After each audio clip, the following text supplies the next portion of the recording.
Network is here. Hold no punches. I'm real revolutionary right now. Support this man, Black Media. He makes sure that our stories are told. That Thank you for being the voice of Black America, Roland. Stay black. I love y'all. All momentum we have now, we have to keep this going. The video looks phenomenal. See, there's a difference between Black Star Network and Black-owned media and something like CNN. You can't be Black-owned media and be scared. It's time to be smart. Bring your eyeballs home. You dig?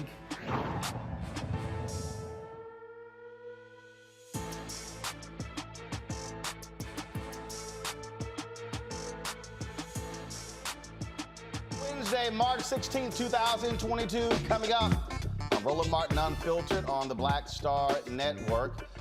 Folks, he was on a hunting trip with 4 white men. The only black man ends up dead. Now, no one is charged with the killing of a Jamaican immigrant, Peter Spencer. The DA says the unidentified man who shot Spencer 9 times was justified, calling the shooting self-defense. Tonight, the Spencer family representative will tell us how the family is dealing with these findings from the DA and what is next. Breonna Taylor's mother met with Assistant Attorney General Kristen Clarke to request the DOJ investigate the murder of her daughter. Majority black town in Tennessee is near the future site of a huge manufacturing investment. All of a sudden, the state comptroller is taking it over because of financial problems. Mason, Tennessee's vice mayor will tell us what the hell is going on. Non-tenured faculty members at Howard University are threatening to go on strike. We'll have 2 of them here tonight to explain what they're demanding from the university. And HBCUs that receive bomb threats are eligible for federal funds. And Meharry Medical College gets a $20 million donation from a big-time billionaire. Plus, in our tech segment, a comedian found a way to help black businesses make money. We'll tell you all about that. It is time to bring the funk on Roland Martin Unfiltered, streaming live on the Black Star Network. Let's go. He's got it. Whatever the biz, he's on it. Whatever it is, he's got the scoop, the fact, the find. And when it breaks, he's right on time and it's rolling. Best believe he's knowing. Putting it down from sports to news to politics. With entertainment just for kicks, he's rolling. It's on go, y'all. It's Roland Martin, yeah. Rolling with Roland now. He's funk, he's fresh, he's real, the best, you know he's Roland Martin now.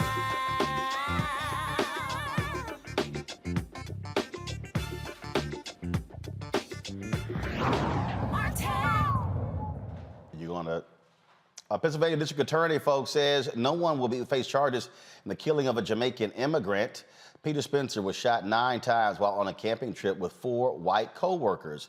Sean White, the Venango County DA, said the shooting was self-defense, adding the victim brought weapons to the trip and instigated the altercation, which ultimately led to his death. The ballistics and the toxicology to try and prove the witnesses wrong. And finally, the autopsy report that I needed, the very last tool that I needed to try and help answer this question for me, showed that the witnesses could not be proven wrong on their theories of what happened that night and what they saw and what they heard. In 2011, the Pennsylvania legislature decided to strengthen its self-defense laws. The law under the Stand Your Ground establishes that an actor who is not engaged in criminal activity, who is not in illegal possession of a firearm, and who is attacked in any place where the actor would have a duty to retreat, they changed it and said that actor has no duty now to retreat. That's the Stand Your Law. It came along with the Castle Doctrine. So you must look as to whether or not the suspect in this case had a reasonable threat that some deadly force was going to be used on him. The first thing you must ask, was the actor in a place where he had a right to be? It's his family's dwelling. Was the actor in a belief that it was immediately necessary to protect himself against death or serious bodily injury? The AK-47 assault rifle was pointed directly at him after he had already witnessed, the suspect witnessed, that the gun had been pointed at the other witnesses. They were prevented to leave and their personal property taken from them at threat.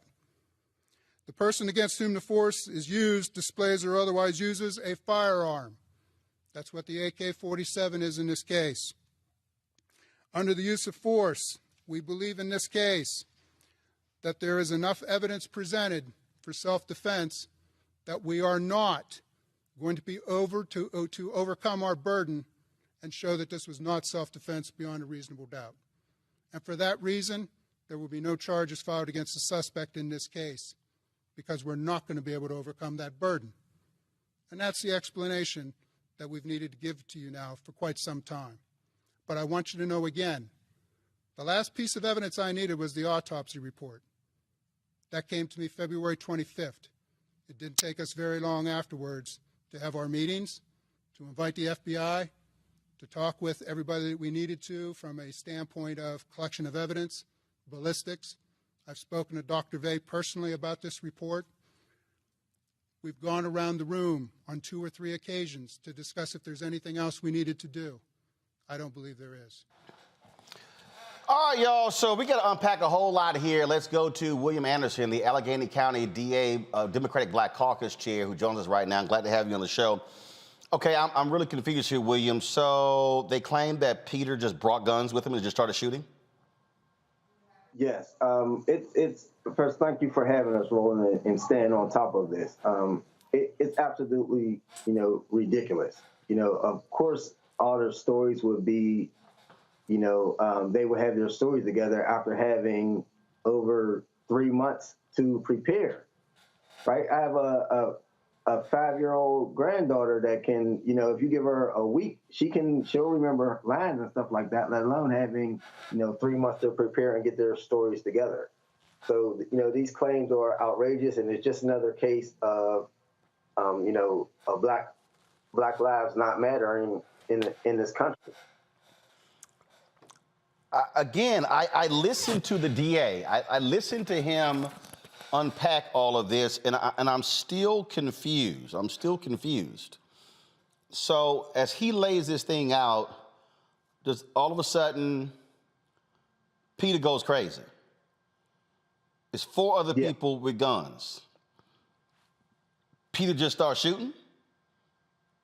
Yes. So what their story is, what they said is that the toxicology report now says that Peter was under the influence of shrooms or some type of hallucinogenic, and he held them under siege, was the district attorney's words, for almost 2 hours. Right? So they're armed there for over 2 hours. He holds them under siege. Then all of a sudden, Nathan Myers shoots him 9 times, right? Nathan Myers fires 11 shots and hits Peter 9 times.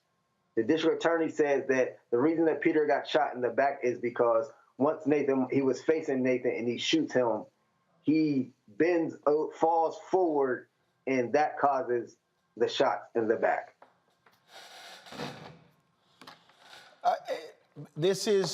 So the DA didn't state what? Did they see him ingesting drugs? First of all, didn't they pick up Peter? No, his girlfriend dropped Peter off. So his girlfriend drops Peter off. Peter's fiance drops him off, and then when she returned, he was dead. Yeah. This is quite confusing. The family is going to be holding their own news conference next week with a private forensic expert, correct? Yes. We enlisted the services of Dr. Cyril Weck as soon as, we became aware of this. So Dr. Cyril Weck performed the second autopsy, and Dr. Cyril Weck said that he stands by his decision that Peter was hunted, and Peter was shot, and Peter was executed. So they had the Venango County coroner, who, I believe this is probably her first case like this, her record against Dr. Cyril Weck, who is one of the most, educated and the most famous pathologists in the entire world. Certainly the family has to be shocked to hear what the DA laid out. They were devastated, and they spent over 2 hours, in conversations with the district attorney prior to him having this meeting. And the district attorney, allegedly didn't say a word in the meeting. Right, the meeting was ran by the state trooper, and conveniently the African American state trooper at that. So this is just, it's just another case of our lives not mattering. No matter black men in this entire world, no matter where you're from, no matter where you go, we're in danger. Wow, this is, again, quite confusing. The fact that it took this long, no one arrested. Again, 4 white guys with guns. And okay, so, and I'm also unclear. So the DA said that, he brought his AK-47 with him? Yes, he said he brought 2 AK-47s with him. And now that, after all this time, now he alleges that the attorney general was investigating Peter for selling ghost guns, right? And that, and said in the press conference that Peter, that one of the weapons that they found that Peter brought, allegedly the serial numbers were scratched off. So if it's a ghost, did Peter's girlfriend corroborate that he brought 2 AK-47s with him? No, all of this is coming from the Venango County District Attorney. This is something that that we've heard for the first time. So they say that Peter got dropped off by his girlfriend and brought 2 AK-47s with him. Have y'all talked to Peter's girlfriend? Did she say that he brought guns with him? As far as my knowledge is, she has no knowledge of that. As far as what I've heard, we aren't aware of Peter having any weapons on him. And AK-47s are not easy to slip into your pocket. No, not at all, not at all. And if someone is, firing an AK-47 at you, and you're firing a 9mm, 9 times out of 10, the person shooting the AK-47 wins. That's why it's a weapon of war. So you don't just spray an AK-47 and no one gets shot, right? No, there's no damage. There's no bullet holes in any property. There aren't any. The vehicles don't have holes in them.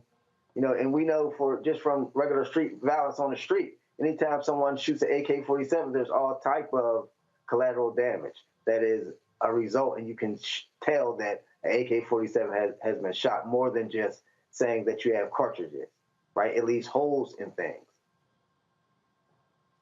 Wow. When is the family going to hold their event next week?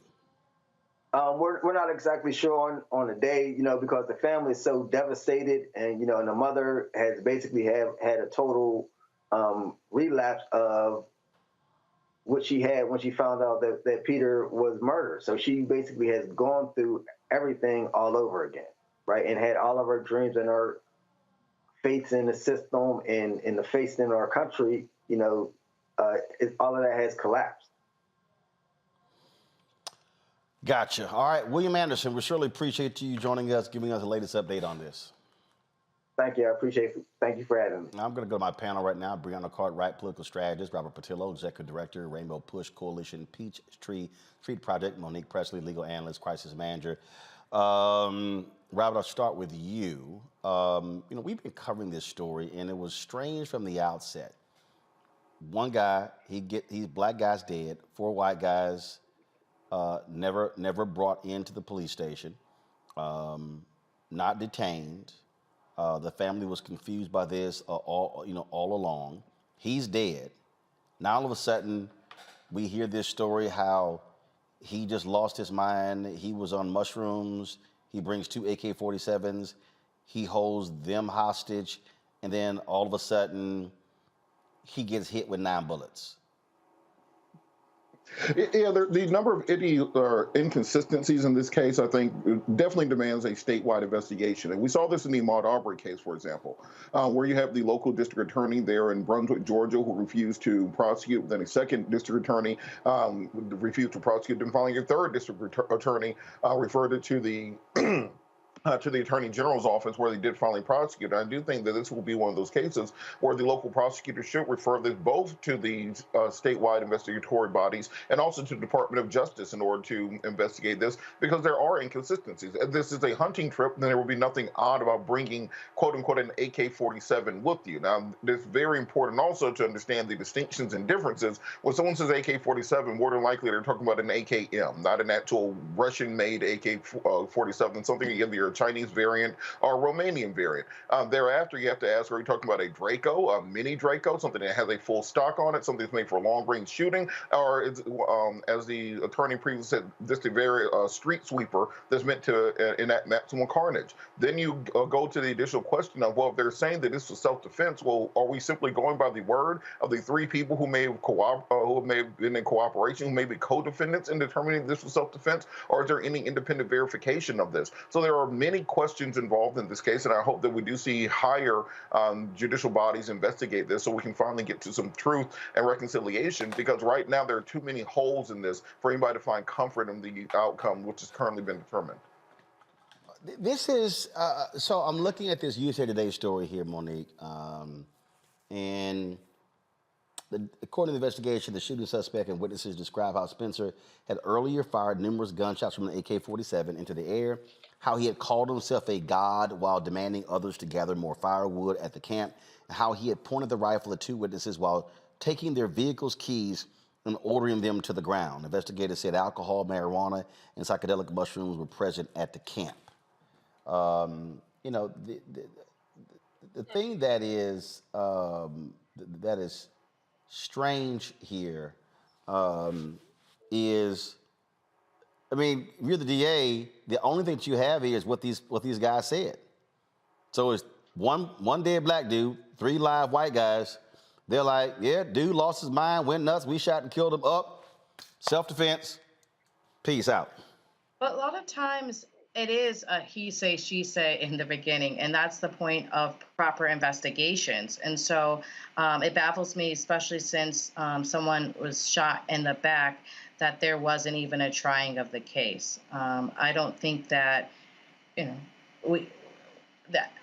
don't think that someone would go on a hunting trip with someone who thinks that they would turn around and shoot them in the back. So there's a lot of inconsistencies in the stories for me as well. And I don't understand why we aren't prosecuting it, but I also think that it's a slippery slope to start deciding we aren't going to prosecute black cases and we're just going to say that it's self-defense. And until proper investigation, which we won't really know, I think that it's unfair. This case has been strained from the beginning, Monique, and it was just, again, just weird the moment we heard about it.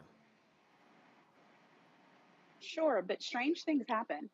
So I can't say that anything that the witnesses said is not true because it's strange. As far as I've read, it is accurate that there were hallucinogens and other things present on the scene. And if it's contrary to something that we know, if there was no drug in his system, if there was no reason why he would have been acting in this manner, that's one thing. But we don't have what we had in Ahmaud Arbery. We don't even have a video. And it took months and 3 prosecutors, as Robert just said, even with a video. But we don't have one here. And as Robert also said, some people think it's strange that there would be AK-47s. No, not necessarily. His family says that he was an avid outdoorsman. He was going on a hunting trip. It's not completely out of the spectrum of reality that he would have shown up with weapons. The use of them is different, though. So I just think we need more. They've done an investigation. If it is fishy, or if we just decide because it's white people and a black man that it's fishy, then it's going to take another investigative body to get to the bottom of it. Well, only part I push back with you in regards to that, because you're correct that, strange things do occur, but it stated that there was multiple gunshots. I think you said 19, and even if it's in self-defense, I don't understand why there'd be rounds and rounds and rounds and rounds. And so that's the part that's disturbing of, okay, I was in self-defense, I shot and stabilized and then figured it out. So we can say that the black person was on drugs, but were the white people on drugs? Were they hallucinating and thought he did X, Y, and Z? I'm not quite sure that there was. And some of this stuff, I mean, there is investigations in the sense of the police, but also the part of the prosecutor. Some of this stuff in questions and showing it by jury allows for us to see more of this evidence or see what's occurring. And I think closing it off ends it too soon. We'll wait to see what the family says next week, folks. Speaking of no charges in Chicago, Cook County prosecutors said no charges will be filed against the police officers who chased and fatally shot 13-year-old Adam Toledo and 22-year-old Anthony Alvarez during foot pursuits within days of each other last year. State's Attorney Kim Foxx said there was insufficient evidence to charge the officers in either case. However, Foxx was critical of the officers in the shooting death of Alvarez. She said the officers created a situation that put them in danger.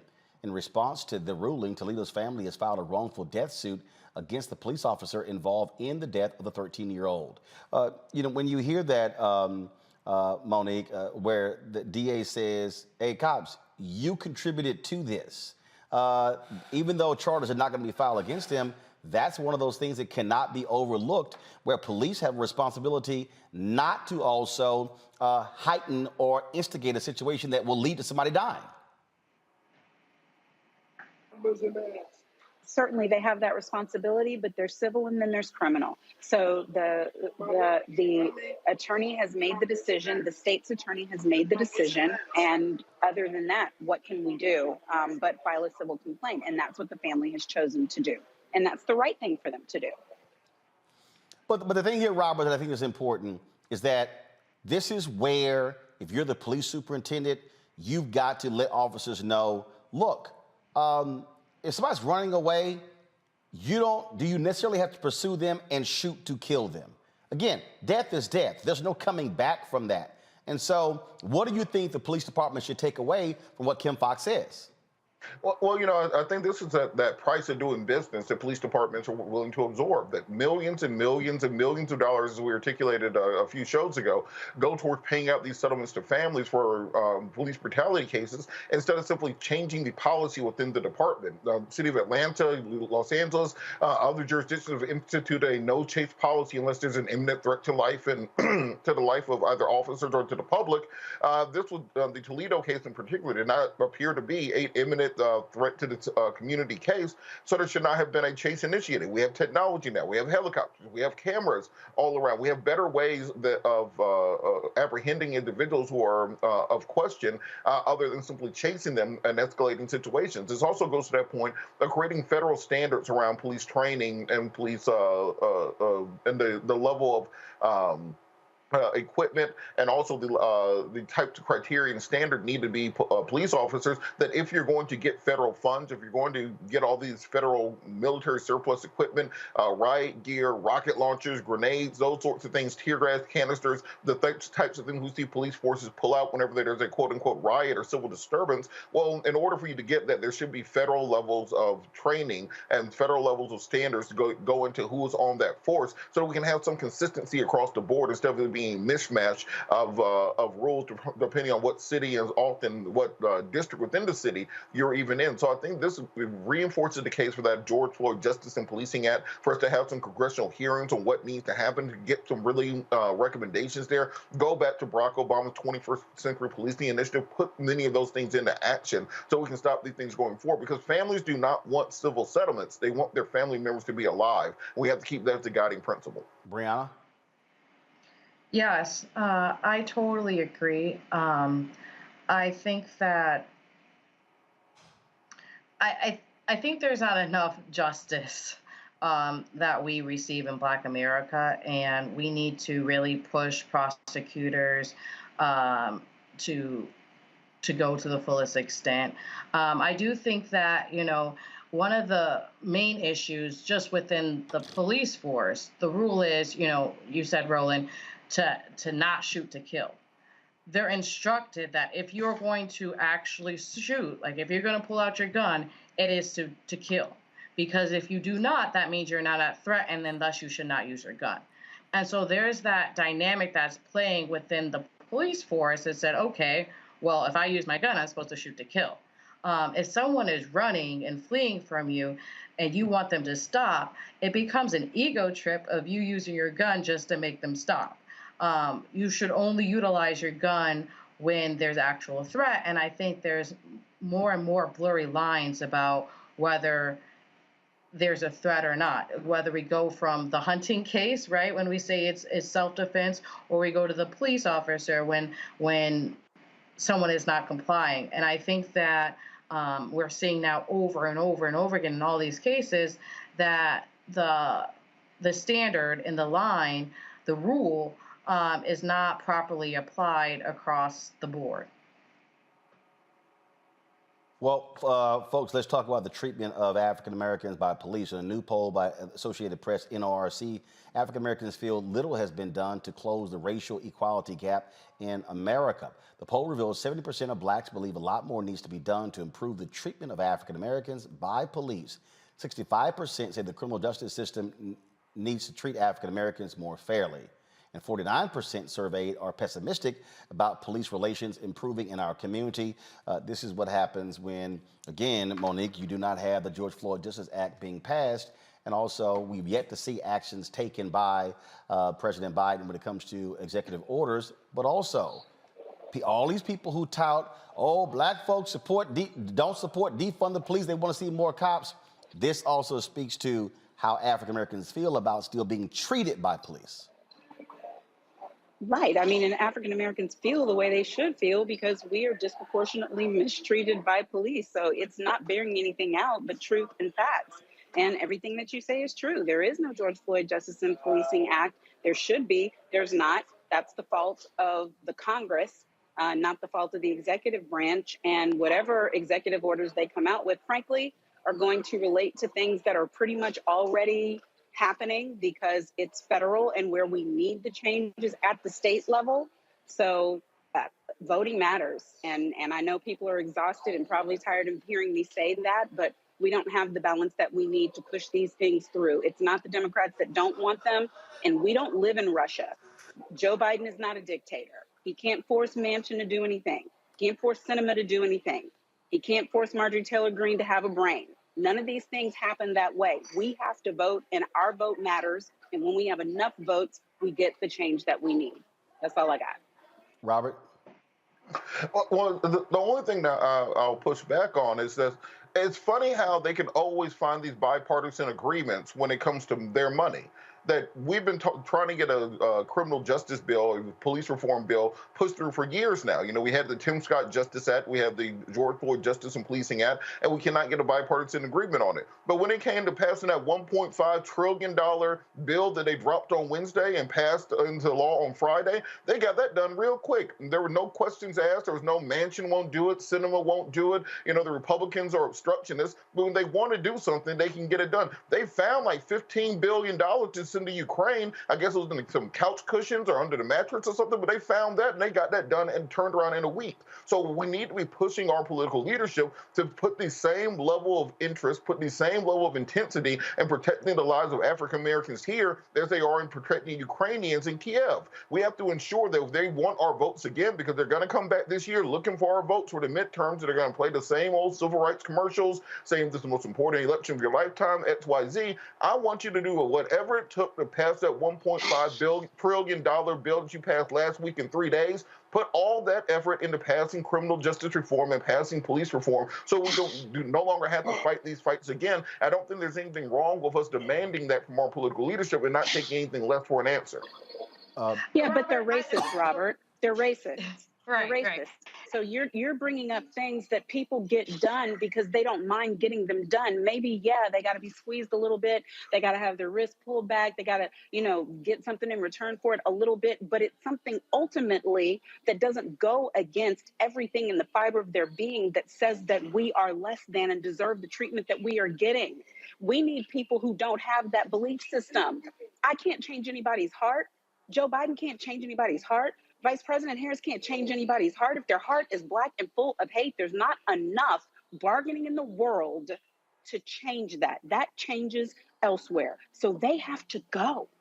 That's all that has to happen. And so, no, I'm not laying this at the feet of our president. I'm not laying this at the feet of the Democrats who from day one have been putting up legislation that, if passed, would have us in a better position on voting, a better position on criminal justice, a better position on a better position assuring us principles for Roe v. Wade, because the Supreme Court is jacked up all across the board. It's in there. I mean, HR 1 to HR 5001, it's in there. So no, it's the ones who don't care about us. They're the ones. I'm quoting Michael Jackson now, which means I should stop talking. But I also say, Robert, the difference between them getting a deal done and compromising on money and our lives. Where's the bipartisanship in it? We don't have a compromise. There isn't a middle ground. What it needs to be done is them to stop killing us in the street. There's not like, oh, you know what, we'll just stab you and let you bleed a little bit, and like there's no really compromise. There just needs to be action. And so when we're talking about negotiating of how to keep money in the pockets where they can understand and, everybody understands that, that's different. But when you have hate in your heart, as it was stated, no one wants to talk about, how we change Black people getting killed in the street, how we change prosecutions not going forward and investigations not occurring. And so, yes, it's easier to say, well, let's just deal with money, right? Let's talk about inflation, which is an issue, right? And she stated all the things that Democrats have done to help us within our community for the issue. That's not going to take away of the part of changing the hearts and minds, right? As you said, Sinema's not going to get a brain. She'll stay a scarecrow. And only way that we can do that is within our community, right? Is organizing ourselves and making sure that we're there for ourselves. We're giving back money to ourselves and pushing people out to the polls and having people that represent us, that look like us, but also not just look like us, but understands the pains that we've gone through and ready to free us, right? Because there's people that look like us that, eventually we're going to have one that looks like us and represents us on the Supreme Court. But as it stands right now, we have someone that represents us, but can't really speak up for us. So there's a difference in regards to that. And I just think that it's time for us to not just solely lay, like you said, lay ourselves at the Democratic Party, because at the end of the day, it's still political parties. And the political party in itself can't save anybody. It's time for us to save ourselves. But look, the point that I'm trying to make is, so let's take the last 5 months or so. We had the big infrastructure bill in December. It was at $1.25 trillion. They got it pushed through. You have the federal spending bill this last week, $1.5 trillion. You get pushed through. You look at the fact that someone like Manchin and Sinema are just two people, and they're able to hold up the entire Democratic agenda for an entire year. The Congressional Black Caucus is the biggest caucus in the entire Congress. So when it comes down to these big spending bills, when it comes to the priorities of that they have this bipartisan agreement on, why is no one willing to lay down on those tracks and say, no, we're not moving anything until we move voting rights. We're not moving anything until we move criminal justice reform. We're not moving anything until we move the George Floyd Justice and Policing Act and put some real teeth into it. The point is that if you have people like Manchin and Sinema who are willing to lay down and die on that hill to stop what they don't want to happen, we need to have people who are willing to lay down and die on that hill to ensure we get our agenda pushed through, because there's only so long we can keep going back to our communities talking about what we woulda, shoulda, coulda had, and how we just need to simply get a bigger majority and a bigger majority and a bigger majority. Most of us were here in 2008 when when Democrats had the majority in the House, 60 votes in the Senate, the progressive Supreme Court, and a mandate for Barack Obama, and they still couldn't push things through for our community, and they said we still needed more votes even after that. So we're going to have to start standing up with the courage of our convictions to push these things through, or be willing to shut the government down. Ted Cruz will shut the government down over the debt ceiling. Marco Rubio or Rand Paul will shut the government down over or put a wrench to the anti-lynching legislation just because we don't have the people, the lions in the Senate, as Ted Kennedy used to be called, who are willing to make that stand, to put their feet into the ground and said this would no further. And I think that's what most of the American people, particularly African Americans in this country, want to happen. Someone just simply stand up and say this and no further from here. Well, Robert, the problem is here. The Congressional Black Caucus could do that, but they have 54 members who are in the House. So the problem is you can do that in the House. You can do it in the House. But at the end of the day, the House cannot tell the Senate what to do.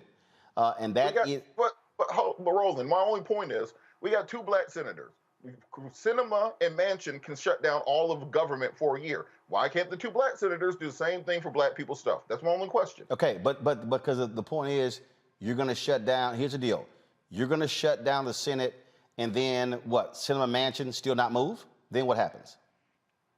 You got to play brinksmanship. You don't know what people will negotiate to take them to the negotiating point. You can't just take no for an answer the first time they say it. I feel like that's what many people in the African American community feel. We'll suggest it one time, we'll have a press conference, but then after that, nobody's going to lay it on the line. You literally had multiple votes for the People Act, and they failed. They did not get the 60 votes, and you did not have 2 Republicans who crossed the aisle to negate Sinema and Manchin. You just didn't. Okay, good. And so you guys don't want to do my thing? Good luck on your infrastructure bill. I think that's the brinksmanship you have to have at this point in time, because these people will not move otherwise. You want to have your pet projects. You want to have your look. The other side has already decided on gridlock as being the only determining factor. So either we play the same game as them, or we keep getting run over on the way to the bank. Yeah, but the deal though is the bills you're talking about, they can actually pass. But again, it's 2 Democratic senators who are actually standing in the way. And what you're just saying, one of the Democratic senators, you want to do that, he needs to get reelected. He's up for reelection in November. So he can, but here's the deal. So the reality is he can try that, but if he loses in November, Warnock's gone. Ossoff got 6 years. Look, Roland, the thing about that is, in a state like Georgia, you're going to need record African-American turnout to beat the Republican wave that's coming. They're already campaigning here for got it. I got it. So, but the problem is you still are, it is abundantly clear that the 2 Democratic senators are so obstinate, it doesn't matter. They ain't, I mean, what hasn't been done? You've had folks roll up on Manchin's yacht. You've had people go to his office. You've had West Virginians. You've had preachers who support him initially who turn on him. You've had people close to him who have said, you're wrong. He hasn't budged. Look, what will move people, I think, there's $765 billion in military spending in that bill that passed last week, only $750 billion in domestic spending. I think if you hold up that money to those military bases, those pet projects, those new F-35s, those new B-21 Raiders that are getting built, particularly in that jurisdiction. That ain't gonna move Manchin. That gets people moving. That ain't moving Manchin. Look, money moves. No, Robert, that ain't moving Manchin. Bruh, Sinema refuses to even meet with people in her own state. They are 2 obstinate individuals who do not care. That's all well and good, and I say we play the same game with them. You don't want to vote on it? We can all go home, because we ain't voting on nothing. I think that's what it has to be, because otherwise we're going to... And you know what's going to happen? And you know what's going to happen? They ain't budging. Look, I get your point, but the only way that works is if the person who you're trying to get to move has something that they need you. It don't exist. It don't exist. Sinema don't give a damn. They needed us on the budget last week. We had to have all of the Democratic votes to pass the spending bill last week. Yeah, that's a spending bill. But that's not something that specifically Sinema and Manchin wants. And see, this is the whole deal when people talk about LBJ. Pork barrel projects are pretty much out of the way. The old way of, oh, you don't move, I'm going to withhold from you, it doesn't exist anymore. So when you got rid of pork barrel projects, you took the actual leverage away to say, oh, I'm going to dangle this in front of you, I'm going to snatch it if you don't support me. That's now gone. Look, I agree with you. I believe in sitting here pushing as hard as you can.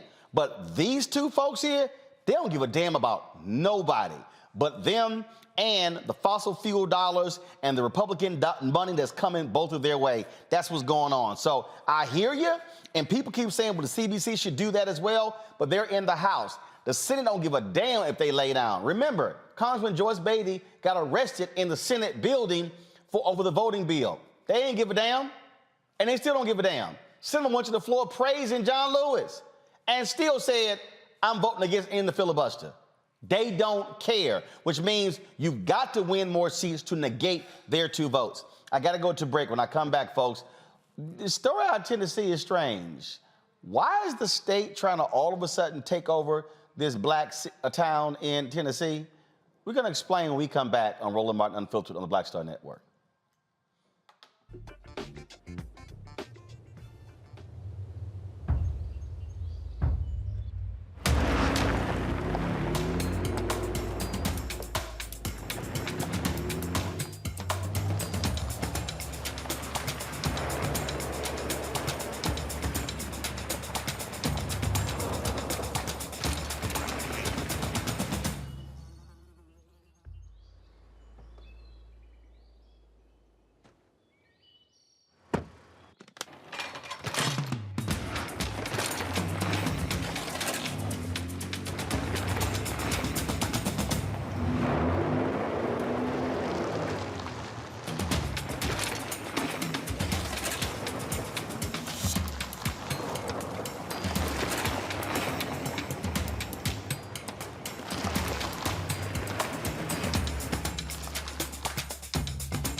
I was in the telephone booth on 63rd and 3rd Avenue. Brought my coins in and dialed the number. Mr. Parks, this is Richard Roundtree. Oh, yeah, yes. Well, you know, it looks like you got the role. I didn't know whether I'll go blind. Oh, really? Okay, well, wait. You can't tell anyone. Can I tell my parents?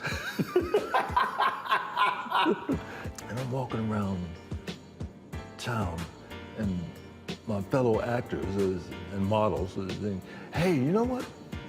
Tree, I think I might have gotten that role. You hear this 2 or 3 different times. Right. Like, did he well, wait a minute. Was I dreaming that? Or then Gordon calls me up. I call Gordon, and he says, we're having the press announcing you are the chef. I get in the limo, and when I pull up and saw this, oh, Lord. What we used to call, I'm shitting in high cotton. Yes, in high cotton, yes. I get out, and all the press is there, and actors, and I walk in, and Gordon announces, yes, this is Richard Roundtree. He's gonna play the character Shaft. Magic.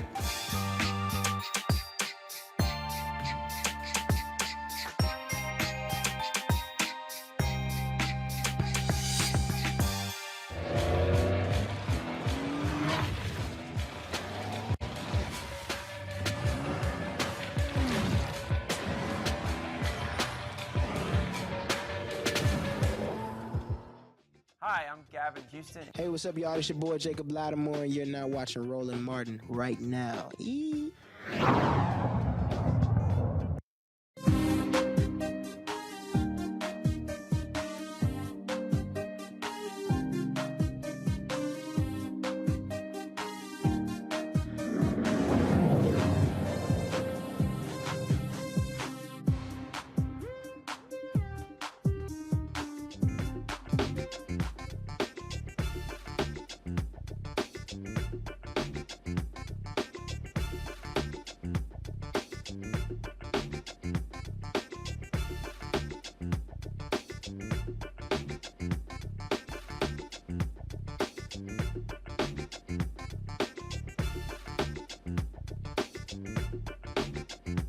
non-tenured faculty at Howard University are demanding more resources from the university. They had a protest on campus where they made their demands. They made it clear if they don't get what they want, they are going to be going on strike. Roll it. The university's leadership has made clear that a better working environment and a better learning environment is unimportant to them. We were scheduled to meet with the leadership again on March 18th, that's this Friday, but they have gone silent. We have been left with little choice. If the leadership of this university does not reach an agreement with us on March 18th, this Friday, then on Wednesday, March 23rd, on Thursday, March 24th, and on Friday, March 25th, the Adjuncts Union and the Lecturers Union, in alliance with SEIU Local 500, we will be holding an unfair labor practice strike. We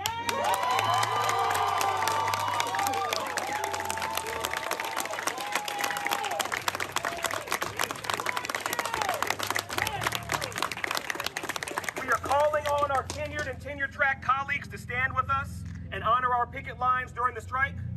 We're calling on our students, alums, and all of the HU community to support us in our effort to overcome the unfair labor practices of university leadership and to better the university as a whole. We ask you to stand with us in solidarity. We seek to stand with you in solidarity. Like I said earlier, these have been individual fights for far too long, and we have not seen the movement any of us need. So now we all need to come together and get the movement that we require. Thank you. All right, folks, joining us now are two contingent faculty members, Annika Panther and Sean Perez, both teach in the English department. Folks, glad to have you here. Is it Annika or Anika? Anika. Anika, all right, well, Anika. So first and foremost, walk us through, y'all demanding better working conditions. So it laid out all the terms you're seeking from Howard University. Do you want to go ahead, Anika? I know one of the things we're looking for is the end of the 7-year cap, where if you are not a master lecturer or tenured or what have you, if you are a yearly renewed, you can't do that longer than 7 years. The other is that we're looking for just more of a more streamlined process for reapplying for our positions, getting longer contracts, 3 to 5 years, and then a process that's a little bit more streamlined for renewing that. Sean, did you want to? Yeah, that's exactly it. I mean, I think the way that the university has structured this now, where you're not able to renew your contract again after 7 years, puts people in a really hard position because they give 7 years of their life to the university, and even if their department needs them, even if their students love them, even if they're a great teacher by every metric that you can possibly measure a teacher by, the university has this, what we think is a really arbitrary rule that just does not allow them to renew those contracts. And we, Anika and I, every year we see people who are really talented teachers who love the university, who are lost. And we frankly haven't been able to hear a reason from the administration why they want to keep this rule. And it's not reasonable. Yeah. Yeah. So is 7 years a standard? Are there other universities that have the same 7-year, or is this unique to Howard? Well, I did speak with several other universities, for example, say NYU, they don't have that. If you are doing your job well, you have good reviews, even if you're not a master lecturer or tenured or what have you, that you can retain that position indefinitely. There have been teachers there at the lecturer or adjunct position for decades. So I do know NYU, I believe, is it Fordham University? Sean, what were the others? There are lots of universities that I mean, I don't think any university in DC has this rule. I don't know about other HBCUs and whether they have this rule. I've never heard of one. It's possible that they do. I know that there are some institutions that have it. Harvard is one that often gets referenced by administrators. But, our view is it's an exploitative practice, and some universities do exploitative practices, but we don't think Howard, given its tradition, given the legacy it's trying to live up to, we don't think it fits in with that. And I think a lot of universities have also been moving away from it because it is exploitative and because faculty have been pushing back against it. Yeah. How many people are we talking about? How many faculty members are we talking about here who are impacted? It's 140 or so people in our bargaining unit. Yeah. And then there are also adjuncts who are also bargaining for a contract. And I think that's also about 140, if not a few more. But there's 140 full-time faculty who are impacted by this rule. And then, of course, there's the economics, too, which is as much an important part of this fight, I think, as the job stability question. Yeah. Questions from my panel. Breonna first. Yes, I have a lot of questions. I find it very interesting in the sense of we had earlier, not this year, but the letter of last year, we had the students of Howard striking due to inhumane conditions in the dorm rooms. And then we had the nurses at Howard University ready to strike because they didn't get the amount of money that they needed within their contracts, and they were going to walk out because they're not getting paid as much. And now that we have this as another of a trilogy of Howard University professors striking, I see a commonality of it, and I don't know if that's necessarily true, but is the underlining money, is there a difference between, 7 years, waiting that 7 years versus the way that they're doing it now? Would that allow them to not spend as much money? Is there an economic point of why they're making maybe this decision? Well, even if let's say I finished my 7 years, they would hire a new lecturer that'd be full time. And that's what doesn't seem to make sense. If it was about finances, like one of the things we said is if they want to open up more opportunity for more tenure track positions, or more, if they made obtaining a master lecturer position a little bit easier to obtain, and that's why they're being this strict, that could make sense. But at the 7-year cap, you're just dismissed, and then they hire someone to take your position who is now allowed to teach for another 7 years in this position. But if they did not dismiss you, would it cost them more to either, I guess, continue? Is it at a lower rate when you come in the first? Is it a gradual rate increase from the first year through the 7th? Would they have to change how much they'd pay someone if they stayed on the 8th year versus saying, okay, you did 7 years, now let's bring someone else for 7 years? So are you saying it's because we're getting like increases each time and getting paid more each time as we go? I'm not saying it. I haven't looked at the contract, nor do I know. But I'm asking you, is that your situation? Each year, do you get a pay increase for, say, first years get this amount of money, second years get this amount of money? Is that something that occurs? No, to my knowledge, and Sean, you've been there much longer than I have. So far, I haven't.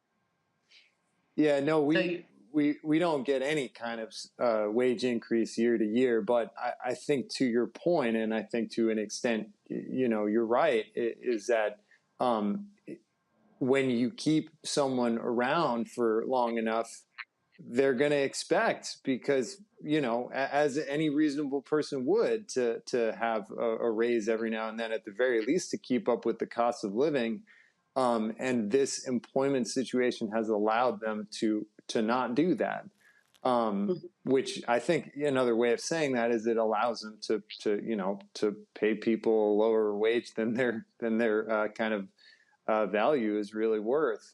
That's a kind of argument. So I do think that there's an economic component to this, and I think that for a long time Howard has been under-resourced, severely under-resourced for decades. And for the first time over the past couple of years, we've seen it just have a long overdue tremendous influx of resources. They've been able to give a raise to all faculty except they didn't give a raise to the faculty who have unionized. And so I think that they actually have the resources. I wonder whether now we've gotten dug in a kind of debate over whether or not there should be a kind of union on the Howard campus among the faculty or not. There's many unions on the Howard campus, but so far there hasn't been a faculty union except for the adjuncts. Robert. So kind of piggybacking on what you just said on the resources conversation, we've seen massive investments in HBCUs over the course of the last several years, particularly since the Freedom Summer of 2020.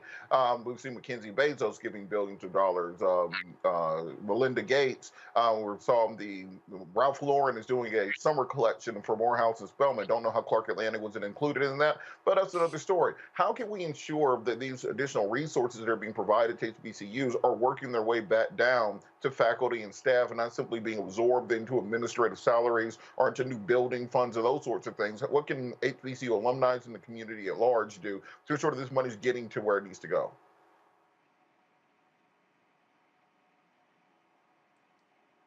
Anika, do you want to speak to that? Oh, yeah. I mean, I think one of the biggest things is somehow if the university could show how much they value those who aren't tenured, who place value on the non-tenured faculty, gave us opportunities to shine as opposed to being the ones who kind of do the grunt work. Even though I love what I teach, I could do this until I retired. I think if we felt valued and the community and even the world saw what we offered, that would show even leadership where money should be directed. Yeah, I agree. And I'll just add, first of all, I think that they need to be building buildings. They need to, this was part of the Blackburn protest, was the quality of the housing on campus. And they are putting a lot of money into housing, and that's a good thing.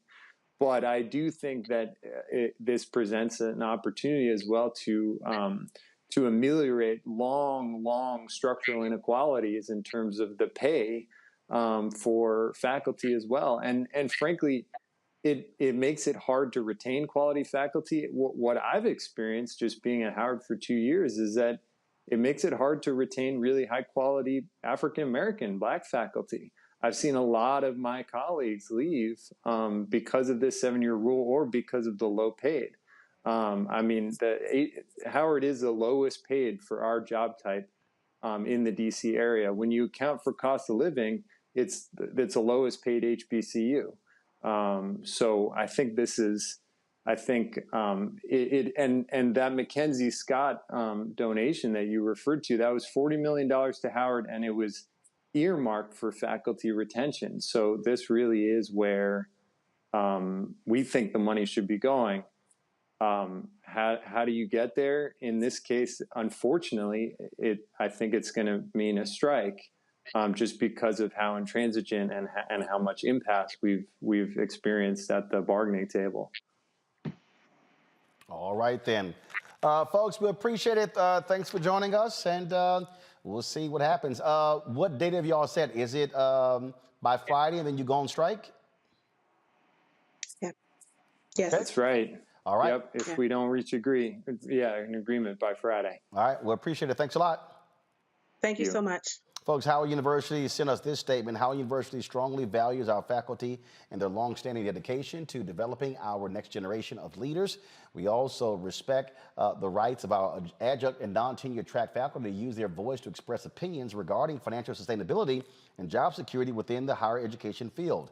As an institution, we remain deeply committed to ensuring our esteemed faculty of educators and researchers have the adequate support and resources necessary while providing the highest quality of education possible for our students.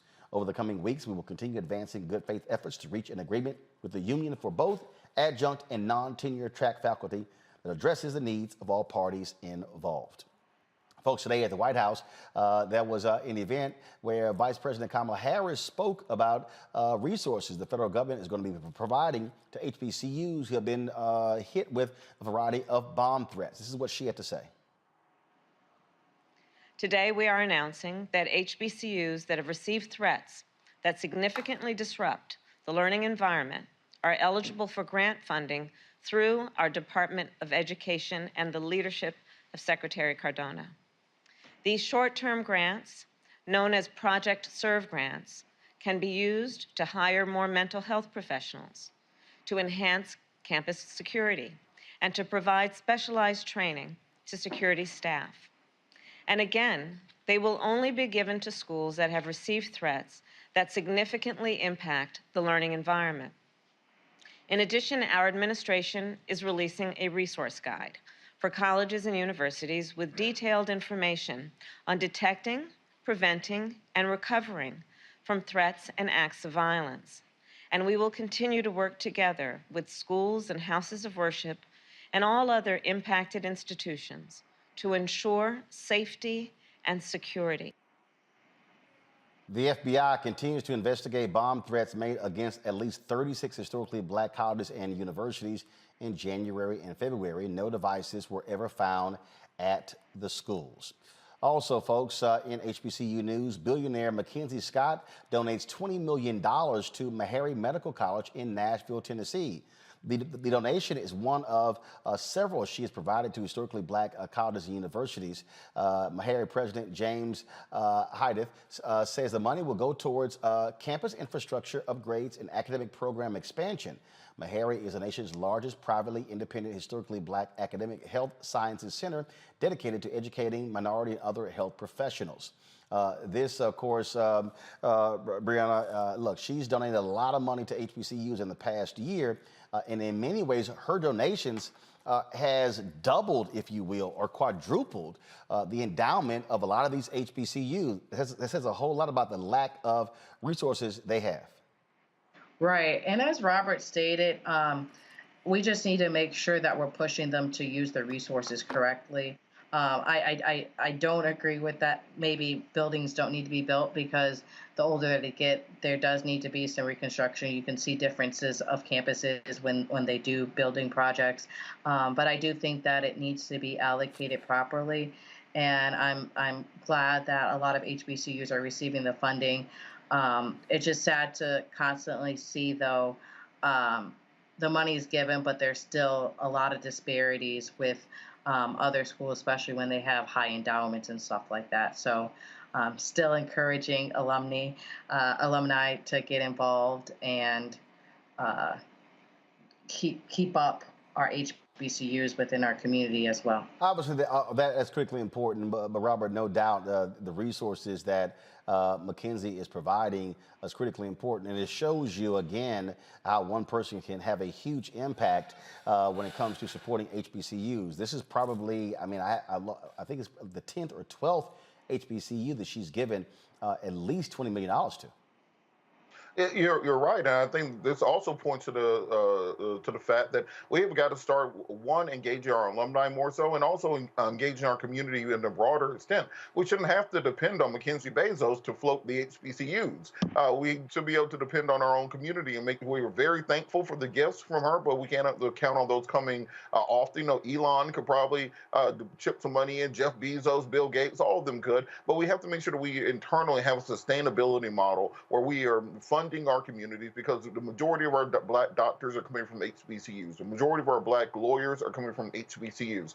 The future business leaders of America, those of us who are nerds in FBLA in high school, those people are coming from the majority out of HBCUs. So we have to ensure that all of us, our individualized levels, are giving back to these institutions, are putting the money where our mouth is, and are investing in our future. Because if we do not invest in them, then we will see HBCUs be back on the brink of closing, back on the run again. So we have to continue these investments going forward and increase them, and ensure that everybody's chipping in their fair share to keep the institutions both open and growing. Folks, going to go to a break. We come back. Breaking news regarding Jussie Smollett. We'll tell you about that when we come back on Roland Martin Unfiltered on the Black Star Network.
On the next A Balanced Life, as we grind down to the end of another long winter, it's easy to slip out of balance and into the foggy doldrums. On the next A Balanced Life, ways to push through the gray days until the warm days of spring arrive.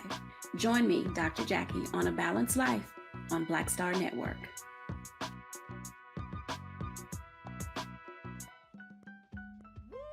We're all impacted by the culture, whether we know it or not. From politics to music and entertainment, it's a huge part of our lives, and we're going to talk about it every day right here on The Culture with me, Faraji Muhammad, only on the Black Star Network. What's up, y'all? I'm Will Packer. Hello, I'm Bishop T.D. What up, Lana Well, and you are watching Roland Martin Unfiltered.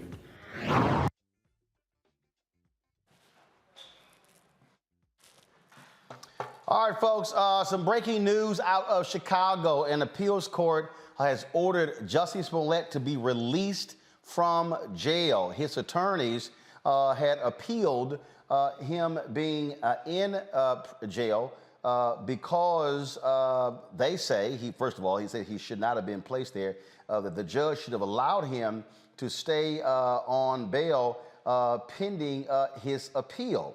You might remember the judge in his particular case sent him to Cook County Jail immediately. His attorneys have been fighting to get him out. There's been lots of drama back and forth over his stay there. This right here is WGN. If you go to my computer, please, this is what they're reporting. Jussie Smollett, again, is being ordered out of jail. He was ordered released today by an appeals court. They agreed with his lawyers that he should be released pending the appeal of his conviction for lying to police about a racist and homophobic attack. Now, his attorneys argued that, look, even if the case was overturned, he would have already served that time and be off of probation as a result. Remember, he was given 30 months probation, but that included 150 days, in the Cook County Jail. Robert, what do you make of this decision? There have been people posting videos. He had been critical of being placed in the jail. They were also, he was only drinking water. They were not trusting of the food there. They had him in a psych ward, and he kept saying, look, I'm not, he said, I'm not mentally disturbed. And his supporters have been posting various videos on his Instagram page every single day. His family has been extremely vocal, but the feeling is that he was being mistreated in the Cook County Jail, and they also said that he wasn't safe being in the jail. This case has gone so far off the rails from any normal procedure in any regular case, so all the way from the investigation to the initial accusations, all the way through the conviction phase and the sentencing phase. Now, the concept of an appeals bond is not outlandish in many cases. That if an individual does not pose an immediate threat to the community, if there are any issues that they think need to be taken up by a higher tribunal, then often a appeals bond is granted. In this case, it sounds like the lawyers are making the argument, and that the higher tribunal agreed that, well, if the amount of time that he'll be sitting in jail waiting for the appeal will indeed be longer than the sentence that he's been sentenced to, so there really is no reason not to simply wait for the appeal to be heard, and then if the conviction is upheld, then they'll remand him to custody. If it's sent back to the trial court, then there'll be a new trial in the case. So I think that's really the outcome here. But there's so many twists and turns in this case that it's very difficult to keep up with, I think, both for lawyers and the community in general. And I think that is something to watch, whether or not there is any proof that the accusations made by the family of mistreatment. Of course, Mr. Smollett yelling out, "I'm not suicidal," kind of to contravene the idea that he might commit suicide, or someone might, as they've been saying on the internet, Epstein him while he's in jail. So if there's any evidence along those lines, I think that'd be important to come out before the appeals court. But I do think it's a very, very strange case from the beginning, and it continues to be a strange case to this point. Breonna. Yeah, so I find it weird that you would say Epstein him, because I don't really see why there would be to an extent where they would there's theories on what happened to Epstein and so forth and why it was beneficial in the federal government. But the thing that confuses me about Jesse is, okay, I don't realize, I think it's a constant, even when in the beginning, right? There's always a constant belief that someone is attacking him, right? And so even someone within, and maybe he's saying he's not suicidal or shouldn't be there. I do not know any which way. I really haven't been following it. However, every single time I hear stuff in regards to it, it doesn't sound right. It does sound like there might be mental instability if he did decide that it was okay to fake him getting mugged. That doesn't come from somebody who is mentally stable. And so there might have been tests for him, and they might have determined that needed to occur. But in regards to he being released until after his appeal, that does sound fair because he would serve his time. But I also want to stress there's a lot of people who don't get that privilege, right? And so we're talking about like poor Jesse, he's only drinking water. There's a lot of that inhumane treatment just on a regular person, and it's being amplified. But it's also, it's like you said, there's keeps on different facts that add on to it. And at the end of the day, I have to remind myself he's an actor. And so it gets too extreme and dramatized. And he, was originally said to do all this in order to get attention and get publicity and so forth. And he's received it. It's not positive. We don't know where it goes from here. And, I do think that it's fair that he's out on bond, on bail. But I also think that needs to apply to other people who don't as privilege of Hollywood. But first of all, but it's not a privilege deal. I mean, look, it's a low level felony. As the Cook County State's attorney said, these cases don't even go to... 5 felonies, right? Huh? 5 felonies. No. These cases don't even go to trial. Initially, as Kim Foxx stated, there was an agreement, charges were dropped, community service, paid a fine. Then a special prosecutor is brought in. Then they indict him. They actually go to trial. The reality is they decided we're going to make an example out of him. If this did not blow up the way it did, this is not a trial. You do not expend this amount of resources to put Jussie Smollett in jail. You don't. This is not, you on Jussie's side. No, it's just not. You don't even calculate. Here's the thing. When you listen to the judge and the prosecutors talk about, how much this hoax cost the city of Chicago, aren't you spending more money to prosecute him? Then aren't you spending more money to put him in jail? So don't try to make the economic argument when it doesn't work.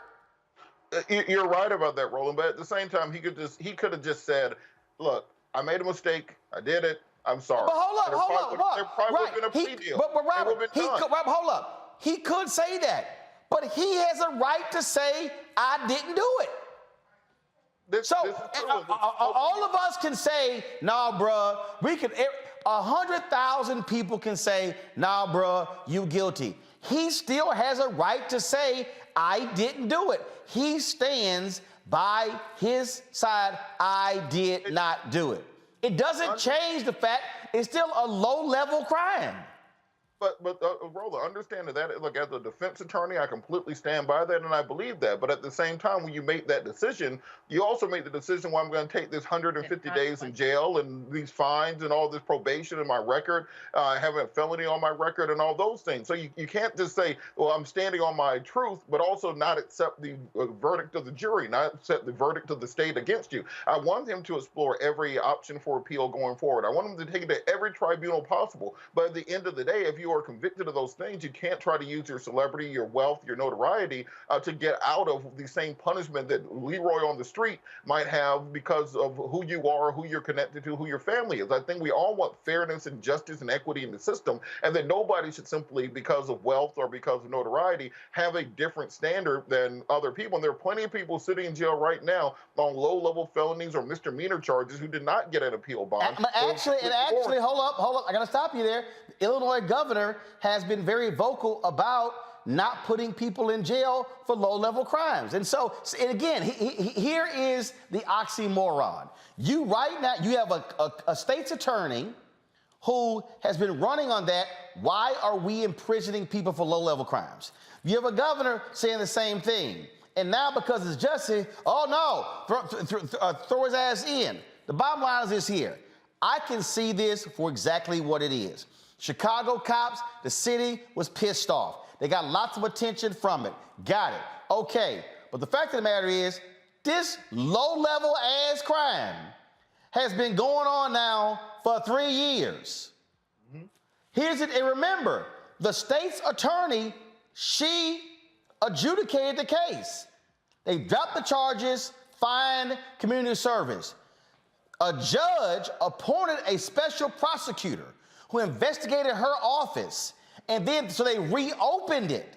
So again, here's my point. You can't on one hand complain about how this hoax cost the city all of this money of cops investigating when you then come back, reopen the same case to spend more money on cops reinvestigating the case, and then more money on prosecutors prosecuting the case, and more money to then put them in jail.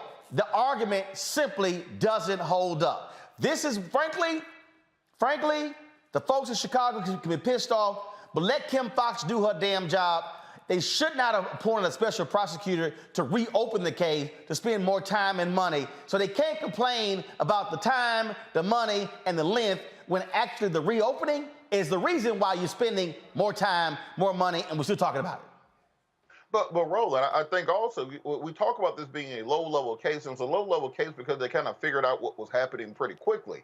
But imagine what would have happened if instead of the two Usamura brothers, I can't pronounce their name, instead of them coming forward, well, they had just found two white guys and arrested them for the crime and convicted them and sent them to jail. You know, it's very serious when you start accusing people of crimes of this nature. So it ended up being low-level. This could have indeed cost people their lives. No. See, hold on.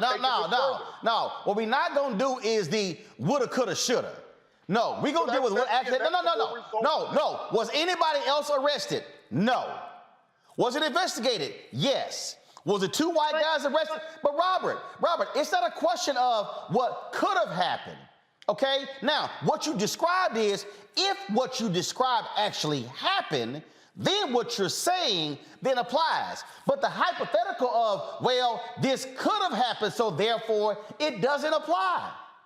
I will say, though, I would challenge too, Roland, though, in the sense of it's not low level. If actually that what happened occurred to Jesse, like he said it would, it wouldn't be a low level crime. No. Stop. See, y'all are conflating things. If what happened to Jesse would not be a low-level crime. No, what Kim Foxx is saying, the hoax is a low-level crime. You can't, the two ain't the same. See, what y'all are going to is, oh, if this had happened, and if it was true, and if these things happened, okay? Kim Foxx, the state attorney, said, no, it didn't happen, it was a hoax. What he was charged with, that is a low-level felony. And so I'm dealing with what actually happened, not the hypothetical of what could have happened if it was true. Nobody gets charged on if this actually had happened and it was true. The bottom line is this here. Would we be talking about this case if it wasn't Jesse? No. Would the story have gotten the amount of attention? No. I do not believe that you should be prosecuting people because of the level of attention a story got. I think you let the state's attorney do her damn job. Because here's the thing that I keep saying, using their precedent, hell, you could appoint a special prosecutor to investigate any case that a DA. How about, okay, she announced those cops, we did earlier, she announced those cops are not going to get charged in the shooting deaths of those 2 Chicago guys. Okay, why don't the judge appoint a special prosecutor reopen those cases? Now, are the shooting deaths of 2 people, are those cases more serious than Jussie Smollett? Yes or no? Of course. Yeah, of course. I think so, yeah. So what they have now done is establish a precedent that we can go to a judge, get a special prosecutor to reopen any case regarding Cook County State's attorney if we pissed off with the result of it. That's actually the end result, what we're talking about right here. But Roland, look, this is the issue. You talked about precedents right there. So imagine if you just simply let this off with just a slap on the wrist. You say, well, go about, pay your fine, don't worry about it. Then the next case that happens is a white woman accuses 2 black men of a crime. They find out she's telling a lie, and then she cites the Jussie Smollett rule, and it says that she needs to get probation also, that she should not be prosecuted for those crimes. This is why it's important that you adjudicate these things, go through a jury of your peers, have a sentencing hearing, go through the appeals process, and follow the law as it is set out. Because everybody has to be set out evenly. No, bullshit. This is why you let a state's attorney do her damn job. See, let's not overlook what actually happened here, okay? People in Chicago were pissed off at the black state's attorney chose to adjudicate the case. She made a decision as to how to end this case. They were like, bullshit, damn you, Kim Foxx, we gonna do something else. We can't overlook that. And so, again, if some white woman makes the accusation, then Kim Foxx, the state's attorney, gets to make the decision as to how she prosecutes that case. Happens every single day. But yes, but then it goes back to what you're saying of the unfair treatment, right? If Hold up, how is it unfair when y'all bring up a hypothetical? No, because that's what the law of the land is, right? No, the law is not hypotetical. Y'all saying, oh, in law school we do hypos all the time to understand how to apply cases. It's the Socratic method. Hold up, y'all are literally saying, well, if this happened and a white woman accused 2 black people and then she got sentenced, here's the deal. Do we know that Kim Foxx would take it to trial? No. Do we know that Kim Foxx would not adjudicate it differently? No. Do we know that she wouldn't give it the same thing? No. So what are we saying? When we use the Socratic method, oh, sorry, Robert, but when we use the Socratic method, we have to use these different cases, right? And we have to decide, okay, if we do this, this, and this, then this occurs.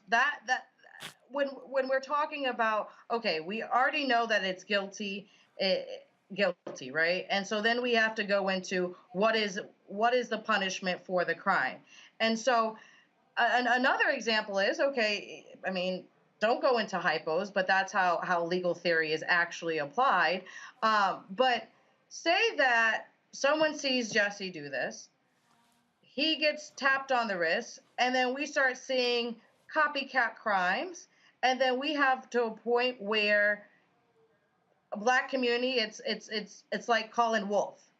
And then we have a larger issue. So when there is, really, we have lynchings and so forth on the trees again. And seriously? Hold up. We literally we are talking about Jussie, and now we go into lynchings. Y'all, stop. No, seriously, stop. This is absolutely nonsensical. Around his own neck. Yeah, he brought up lynchings, Roland. We ain't bringing it up. Okay. Let me go back to what happened. The state's attorney decided we're going to drop the charges, community service, pay a fine. That means the case was adjudicated. People in Chicago are pissed off. No, damn that. We need him to pay. Went to a judge. The judge appointed a special prosecutor to investigate the state's attorney as to how they arrived at the decision. Out of that investigation, the special prosecutor decided to indict Jussie. It goes to trial. He's found guilty. He's sentenced. So we skipping over that they decided to say to the black state's attorney, damn you and your decision making and your authority and the wide discretion. The special prosecutor literally said that she and her office abused their wide discretion. Oh, but there was nothing criminal involved. How do you abuse your wide discretion when the law gives you wide discretion? She made a decision to dismiss the case. The only reason we even having this conversation and the only reason we even discussing Jussie being released on appeal is because they blew her off and then chose to take it to trial. We can't skip over that. Would you be equally upset if they decide to do a special prosecutor for the case in regards to the black guy getting shot in the woods with his I'm not white making no friend? comparison between Jussie and somebody who got shot and killed. Damn, y'all. Are you serious? There is no way in the world. There's no way in hell. There's no way in hell that I'm going to sit here and compare. Yeah, a brother gets shot and killed. He dead. He dead. And I'm going to say over here, as a special prosecutor for an actor who they're accused of actually involved in a hoax. He alive, the two other dudes alive, everybody alive. I ain't making no comparison between those two.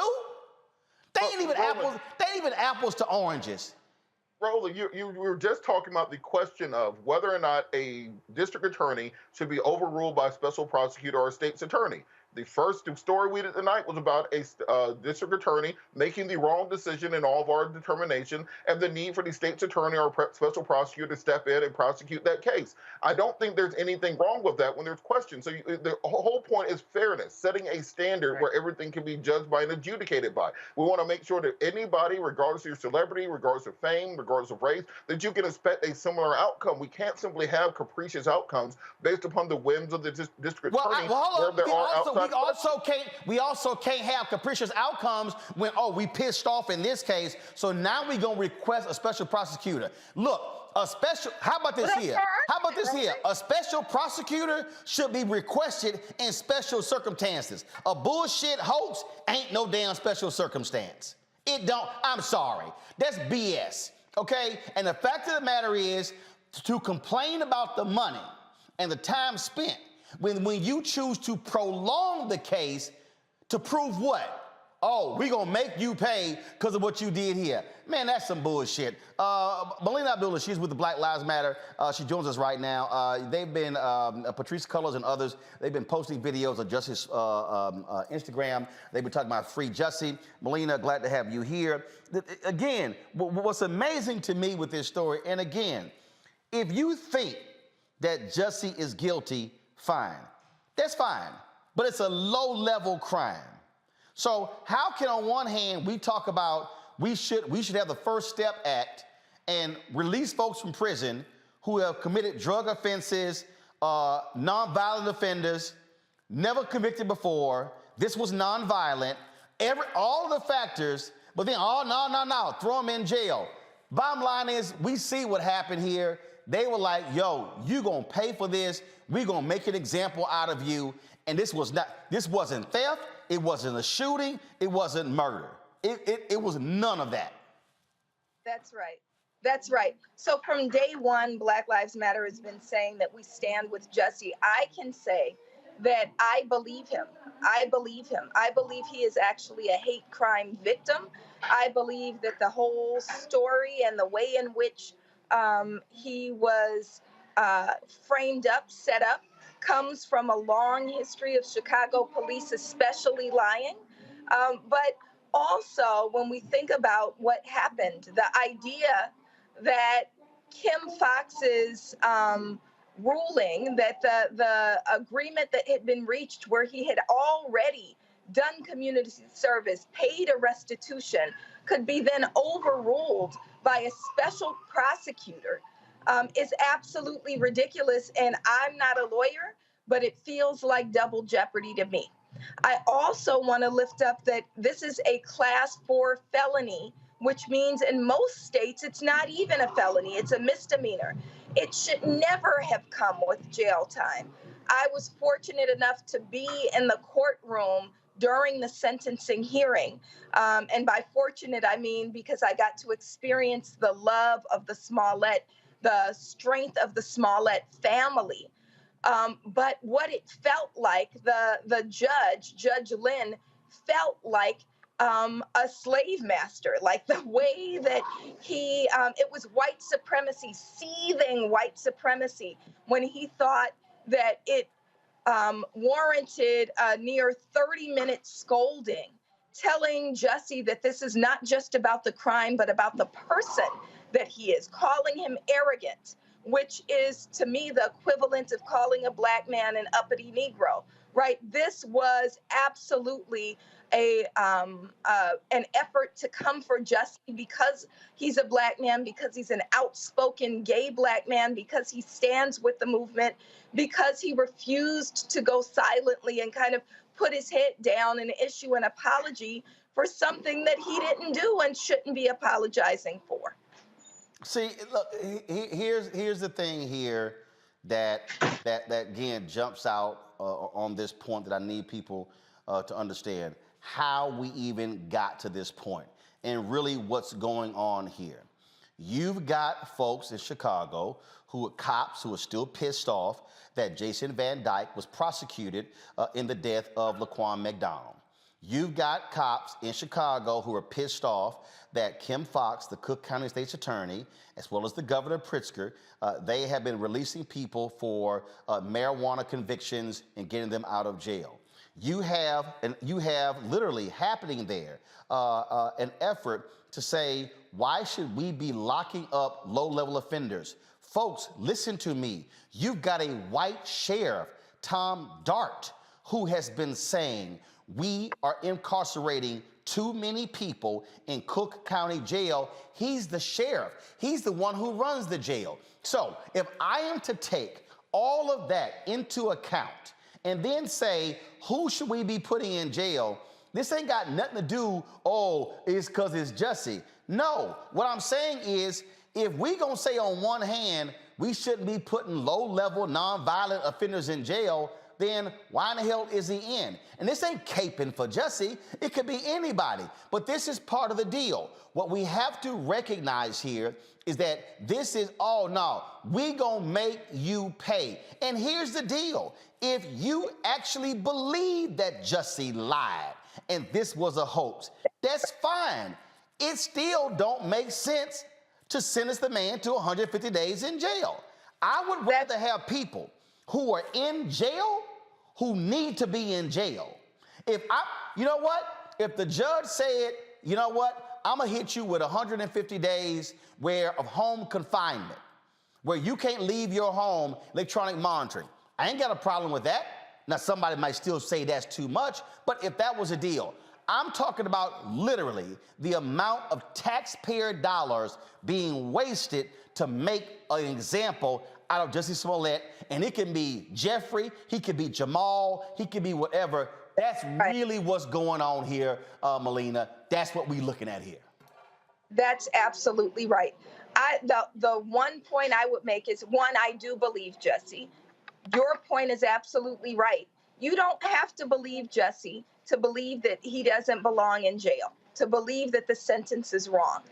And this should open up conversation on what we should be doing with our dollars. We should not be spending taxpayer dollars to confine, to prosecute, to go through special prosecutions of people who pose no risk to society. I want those dollars to, Chicago has a lot of need, right?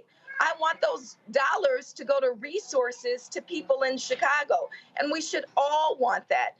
The other point I'll make is I do believe it was a targeted attack on Jussie, but more than that, as you're saying, it's a targeted attack on progressive approaches to criminal justice, on saying that everybody doesn't need to be locked up. We need more dollars for resources, not more dollars for confinement and imprisonment. So, all right, so Robert and Breonna, I'm gonna ask y'all this, since y'all lawyers. How would you feel, Breonna, if you're Jussie's attorney and you negotiate a deal with the Cook County State's Attorney's Office, and charges get dropped, and then he gets fined, that's community service, you think the case is adjudicated, it's over, and then all of a sudden, a year later, they come back and go, hey, yeah, I know that thing y'all negotiated, it still stands, but we also now are going to charge him, indict him, and now go to jail. His attorneys are saying that's double jeopardy.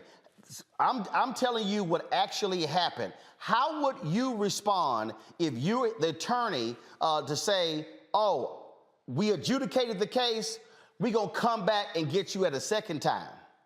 If I were representing him, which I'm not, but if I were representing him, I would also reference the Bill Cosby case, right? Because they had an agreement, things got closed, somebody decided that wasn't okay, and they reopened it. Then he went to jail, and then and you know, during COVID or whatnot, was released off of those technicalities. That has happened, and we have seen the standard. So I would use, like Robert and I are saying, I would use other case standards to say, hey, this has happened, this cannot, and this happened here, and they let them go. So this is similar, and so I would want my client to be released too. I do understand what you're saying, and I think the way that you might look at the case is whether or not you actually believe him or not.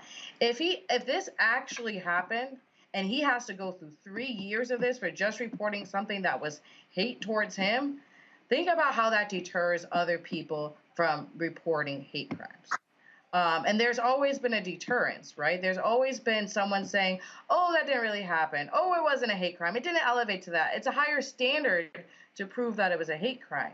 And so having all that influence in how we go forward with the other cases is very important. We have seen that standard in the Bill Cosby case. So I would say if I were representing him, I would, you know, it was, the time was served, the sentence was given, the time was served, and it's closed, and we need to go forward. However, I'm not representing him, and they have to argue that. I want to, first of all, it looks like we're joined by one or both of the Smollett brothers. Jacque Smollett. Jacque, glad to have you on the show. Just give us your thoughts to this breaking news of the courts ordering your brother released from jail. Thank you, Roland. So I'm very excited about the news. I think it's really just a result of all the pressure that we applied. All the folks who are finally realizing that this case is bogus. Even the state has realized this case is a bogus case. It's why they released my brother. They looked at the evidence that those were most of the claims that we made, and the reason why Jussie should be out of jail is that this case is absolutely bogus, and the state agrees. And so this is a huge win for us, but we are focused ultimately on getting my brother's name cleared, and so we have to stay focused on the longer term appellate case. But I think this is a big win for us, and I'm very happy about it. And again, the appeals court has not fully ruled on this, but they simply stated that he can remain out of jail on bail as his attorneys are appealing the case. And so the appeal of his conviction and the sentence will still move forward. But the court is saying, yes, he should be released from jail. Yes, the court has effectively suspended his conviction at the moment. So that's a big deal. If the state is suspending the conviction and saying, hold up, we need to take a look at this and figure out if he actually deserves convicted, then that's a huge deal. Are y'all, first of all, have y'all communicated to him this? Are y'all on your way to the jail? What time is he supposed to be released? They haven't given us timing yet. We have been told it's going to be tonight. And we're ready on standby. We are ready to pick him up and make things happen. And of course, what the judge also rules that he is not required to stay there in Chicago or Illinois. He can return to his home while he is still on probation. Yes, yeah. So he's allowed to travel, to my understanding. We're trying to figure out all those travel arrangements and where he goes and all that good stuff. Okay, will certainly keep us abreast. We'll be of course, y'all are having a news conference outside of the jail when he gets released. Is he going to speak to the public when he gets released? My brother will not be speaking to the public. He will not be speaking to the public tonight. There are serious issues of security, and we're not going to be doing that tonight. Will his attorneys be speaking, or will you and the family be speaking publicly? Our attorneys will be speaking tonight at the press conference, yes. Got it. Okay. All right. Yep. I certainly appreciate it. Thanks a lot. Thank you so much, Roland. Thank you very much. Melina, I appreciate you joining us as well, just sharing your thoughts and insight on this case. I can't hear Melina. She's on mute. There we go. Still on mute. There we go. Okay, can't hear you. Okay, who's hitting the button? Is it her or is it us? It's y'all. But thank you for lifting it up. Thank you for covering this. We appreciate you. I appreciate it. Thanks a bunch. Final thoughts in here, Robert. I'm going to go to you. Again, what I want people to understand what's going on here. What we're talking about here, this is not fully about Jussie Smollett. This is about people not liking Kim Foxx and the decision to override her decision. This is not, out of all, you think about the cases coming out of Chicago, this is not a major case. But they decided, no. We're going to go after you, Kim Foxx, and question your integrity, your character, and your discretion when it comes to this particular case. And that's why we're at this point right now. I think also people need to understand exactly what's going to happen next in the case. So when you have an appeals bond, that simply means that you're going to be out of custody while you await the higher tribunal, the appeals court, to review your case. It's not a whole new trial. I think a lot of people get that misconception. When it goes to the appeals court, what you're doing is simply reviewing the kind of procedure of the trial. So the appeals court will be ruling on whether or not there was plain error on the part of the judge, whether or not the jury instructions were wrong. Was there evidence let in that should not have been let in?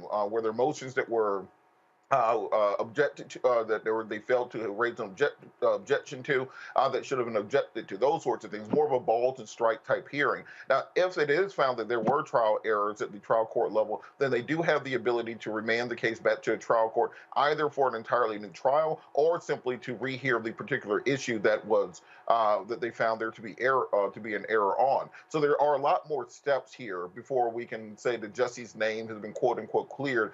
This is more of a procedural issue, allowing him to be out of custody while they are working those issues out, primarily because the amount of time that will elapse between now and when the actual appeal is heard will be more than the time that he is sentenced to.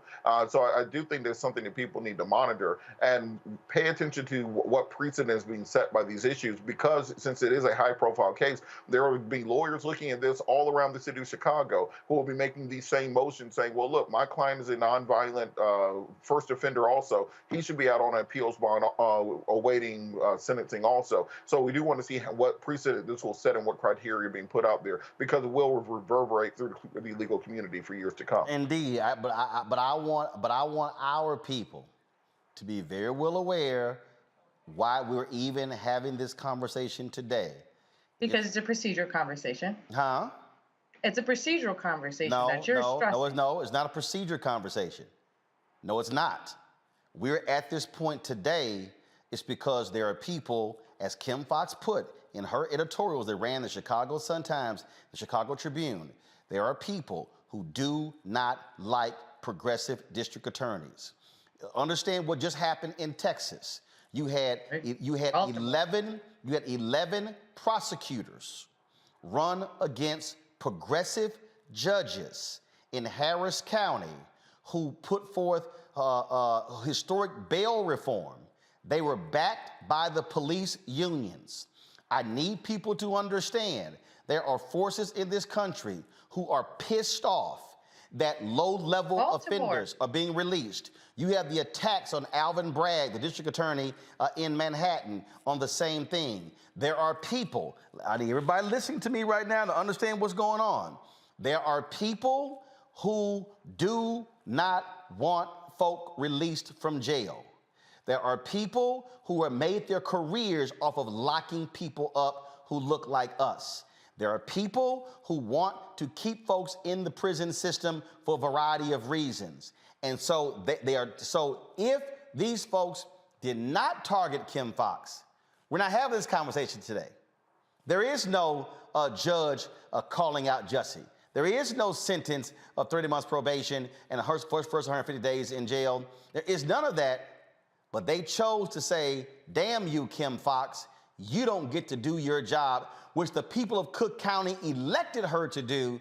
They said, no, we're going to override your decision. That is what I want people not to forget what's going on here, that they purposely overrode the decision of the black female prosecutor in Cook County. Don't get confused by what's going on here. We don't fall for the banana in the tailpipe. Folks, got to go to a break. When we come back on Roland Martin Unfiltered, more. Don't forget to support us in what we do. You know how to, of course, support us. Download the Black Star Network app on all platforms, Apple TV, Android TV, and, iPhone, Android phone, Roku, Amazon Fire, Xbox One, Samsung Smart TV, and also support us with our Bring the Funk fan club. Every dollar you give goes to support this show. We got some great events coming up. We're going to be on the road, taking the Robo-Mobile on the road. Looking forward to that. You can support us, folks. Again, you can send your check and money order to P.O. Box 57196, Washington, D.C. 20037. P.O. Box 57196, Washington, D.C. 20037. Cash App is $RM Unfiltered. PayPal is R Martin Unfiltered. Venmo is RM Unfiltered. Zelle is Roland@RolandSMartin.com. Roland@RolandMartinUnfiltered.com. We'll be right back.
Hey, I'm Arnez J. Black TV does matter, dang it. Hey, what's up, y'all? It's your boy Jacob Lattimore, and you're now watching Roland Martin right now. Stay woke.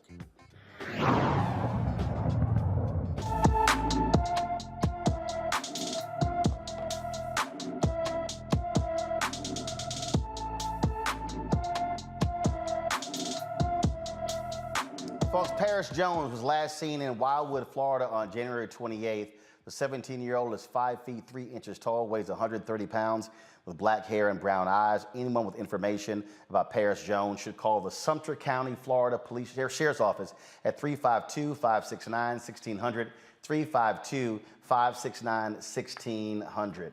Folks, the family of Breonna Taylor is demanding the police officers involved in her death be held accountable. Breonna's mother, Tamika Palmer, and civil rights attorney Ben Crump met with the Department of Justice to ask them about getting justice for her daughter. They brought more than 20,000 signatures of those who want to have the officers involved in Breonna Taylor's death charged with them. Among the folks there, you see Until Freedom, Myson, Elena Sarsour, Tamika Mallory, Monique Presley was with them as well. Melanie Campbell was with them speaking in the news conference as well. Taylor was shot to death in March of 2020 after Louisville police officers delivered a no-knock warrant to her apartment. And so we'll let you know what the DOJ decides there, folks. Speaking of the Department of Justice, I got this note just a few moments ago. The DOJ, they have actually charged a former Louisville police officer with using excessive force. A federal grand jury in Kentucky today return an indictment charging an Indiana woman with violating an individual's rights while acting as an officer for the Louisville Police Department. Katie Cruz, who's 29 of Jeffersonville, Indiana, has been charged with using a pepper ball gun to fire a pepper ball at an individual while the individual was standing on private property and not posing a threat to the defendant or others. This took place on June 1st, 2020. Cruz is charged with using unreasonable force. If convicted, she faces a maximum of 10 years in prison. This announcement was made by Kristen Clarke, who heads the Civil Rights Division of the Department of Justice. Amazon has committed $2 billion in funding to build affordable housing in the D.C. metropolitan area. Housing rates have skyrocketed in the area, and Amazon believes it can help the housing crisis by giving low-income residents housing options near metro stations and job opportunities. The two properties are expected to be completed by late 2023. Tuesday, the Senate confirmed the first African-American woman director of the Office of Management and Budget. Shalonda Young will manage and oversee the execution of the federal government budget. Young previously served as the acting director of the agency. She also worked at the House Appropriations Committee and had several Democratic staff roles. She is the 5th black woman in President Biden's cabinet, and the first one, of course, to lead this office as well. All right, folks, got to go to a short break. When we come back, our Tech Talk segment. You're watching Roland Martin Unfiltered right here on Star Network.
My name is Charlie Wilson. Hi, I'm Sally Richardson Whitfield. And I'm DeAndre Whitfield. Hey everybody, this is your man Fred Hammond, and you're watching Roland Martin, my man, Unfiltered.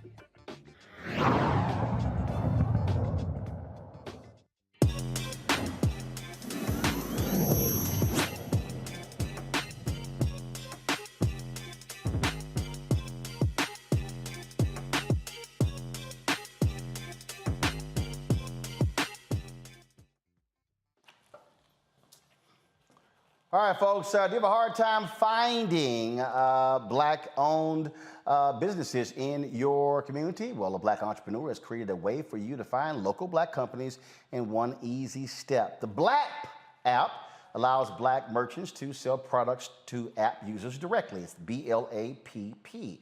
App users will be able to shop local while supporting businesses that range from black-owned restaurants and bars to black florists and plumbers. The founder is comedian John Laster. He says the app is like a black shopping mall on your phone. He joins us now from Brooklyn, New York. Glad to have you here. So, John, how did you decide to do this here? What was the impetus? The impetus was watching somebody get choked out on TV. That was my exact same height, exact same weight, exact same skin color. And I decided to do something about it this time. So with this here, was it a particular business? Were you going somewhere? Were you like, man, I would love to know some black-owned businesses around here?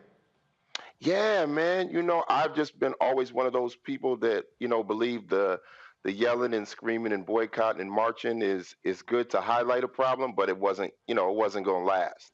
So I was trying to find something to do, man, that would actually have lasting change in our community. And the circulation of the dollar is where a lot of our problems start and end. So I was trying to find a way to do that, and it just so happens that the technology was ready to meet the idea. So how do folks? So how do you collect the data to know that the businesses exist? Well, what we ended up doing was we were able to, it's called an API, but scrape the public data API for Black-owned businesses, and we found out there was 40 or 50,000 of them. And then there's ways to clean up that search. But if I told you that, Roland, I'd have to kill you.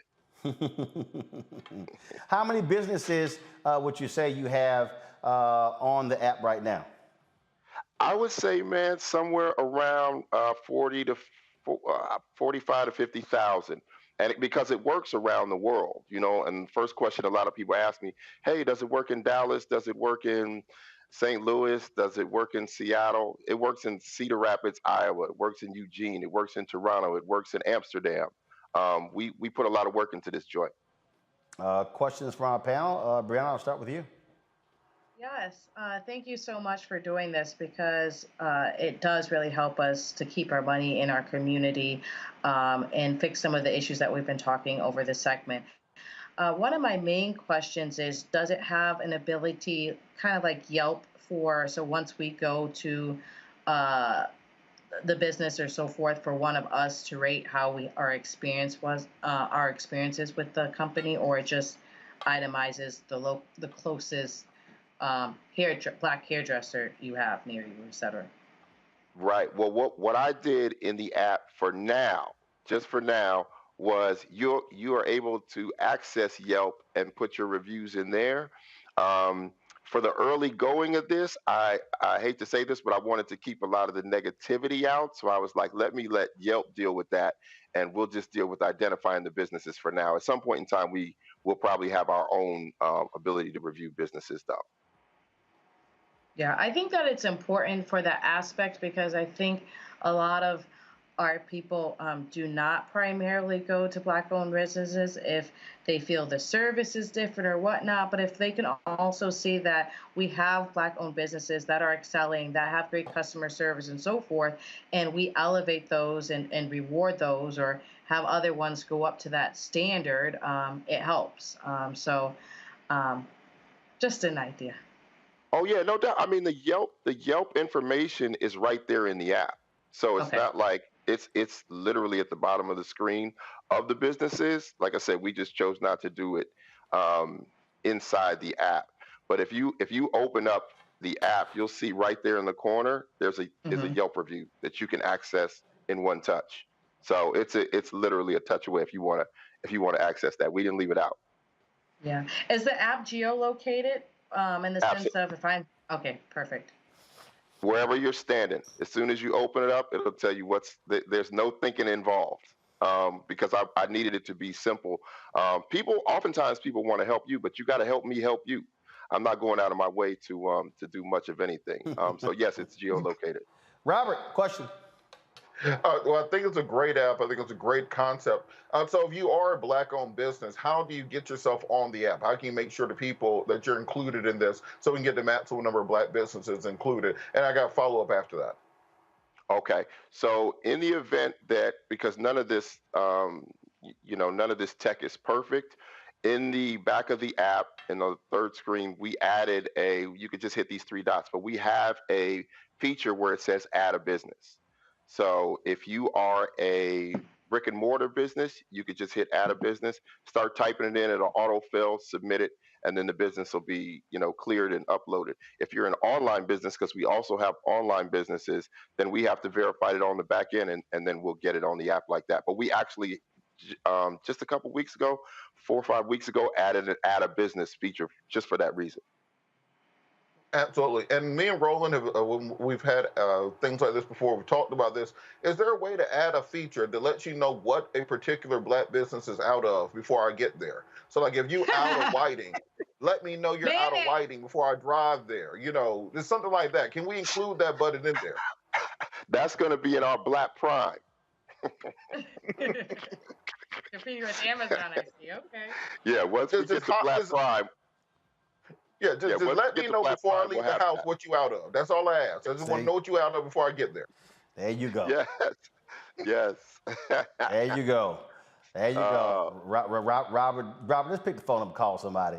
That's all you got to do. Just call. Y'all, the app is called BLAPP, BLAPP. You can download that. John, would certainly appreciate it. Good luck with it. Yo, Roland, I really appreciate you bringing me on, man, to help get some light on this joint. I truly appreciate it. All right. I appreciate it. Thank you so very much. Okay, thank you. All right, folks. Our final story, it's a sad one. Chicago broadcaster and journalist Mary D has passed away at the age of 85. D was a Chicago TV star, 43 years in Chicago broadcasting, nearly all spent at Chicago's WGN. She was an author, a motivational speaker, a panelist, a career coach, and an advocate for violence prevention. It was a number of years ago, Dee was actually abducted, shot, and almost died. As a result, she crawled away for help, and that's when she began to fight on behalf of those who are victims of violence.